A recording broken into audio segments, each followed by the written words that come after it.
ফ্রুটিকা বা ফ্রুটো কম বেশি সবারই পছন্দ। বাচ্চাদের তো বায়নার শেষ নেই।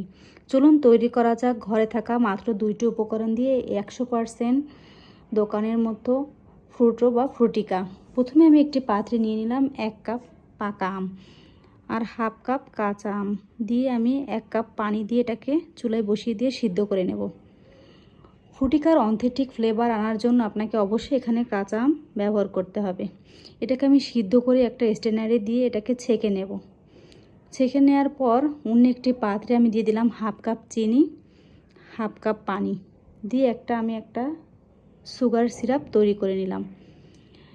আমের যে পিউরিটা বের হয়েছে এর মধ্যে দিয়ে দিলাম সেই সুগার সিরাপটা দিয়ে এটাকে ভালো করে নেড়ে চেড়ে এটাকে বানিয়ে নিলাম অথেন্টিক ফ্লেভারের ফ্রুটো বা ফ্রুটিকা। আপনারা চাইলে খুব সহজেই এটা বাসায় তৈরি করতে পারবেন, সংরক্ষণ করতে পারবেন ডিপ ফ্রিজে 1 বছর। তাই সহজেই 2টি উপকরণ দিয়ে আপনি তৈরি করে ফেলতে পারবেন 100% হেলদি ফ্রুটো বা ফ্রুটিকা।